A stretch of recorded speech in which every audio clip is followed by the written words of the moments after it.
Friends, आज आपण वांगे भात बनवणार आहोत. एकदम मस्त असा टेस्टी मसाले भातालाही मागे टाकेल असा वांगे भात बनवणार आहोत. तर त्यासाठी आपण काही मसाले घेतलेले. त्याच्यासाठी हरभरा, उडीद डाळ, वांगे, वाटाणा, कांदा, टोमॅटो, शेंगदाणे, ते खडे मसाले असं सगळं घेतलेलं आहे. तर कढईमध्ये अगोदर हरभऱ्याची डाळ आणि उडीद डाळ आपण भाजून घ्यायची आणि काही खडे मसाले घ्यायचे. जिरे, धने, काळा मिरे, लवंग, तेजपान, दालचिनी हे सगळं घ्यायचं आहे. धने घ्यायचे थोडेसे आणि ते भाजून घ्यायचे आपल्याला चांगले.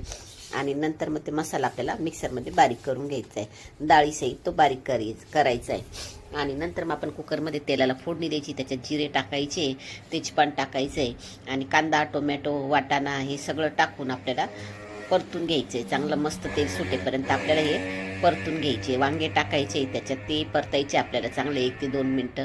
नंतर वाटाणे पण टाकून घ्यायचे, शेंगदाणे टाकायचे, अद्रक लसूण पेस्ट टाकायची, हळद, गरम मसाला, नंतर जो आपण वांगे भाताचा मसाला केलाय तो टाकायचा, हिंग टाकायचा आहे आणि 1 ते 2 मिनटं चांगला परतून घ्यायचं. लाल तिखट पण टाकायचं आहे का, थोडासा गरम मसाला टाकायचा आहे. हे सगळं परतून झाल्यानंतर आपल्याला लगेच आपण भिजवलेला तांदूळ टाकायचा आहे. कमीत कमी 1 वाटी तांदळाला आपल्याला 2 वाट्या पाणी टाकायचं आहे. आता हा 1 वाटी तांदूळ घेतलेला आहे, मग त्याला 2 वाटी पाणी टाकलेलं आहे. कोथिंबीर टाकलेली, मस्त 3 शिट्ट्या होऊ द्यायच्या आहे. आणि मग नंतर बघू शकता तुम्ही गरमागरम आपला हा वांगे भात तयार झाला आहे. तर फ्रेंड्स, रेसिपी आवडल्यास लाईक, शेअर, सबस्क्राईब.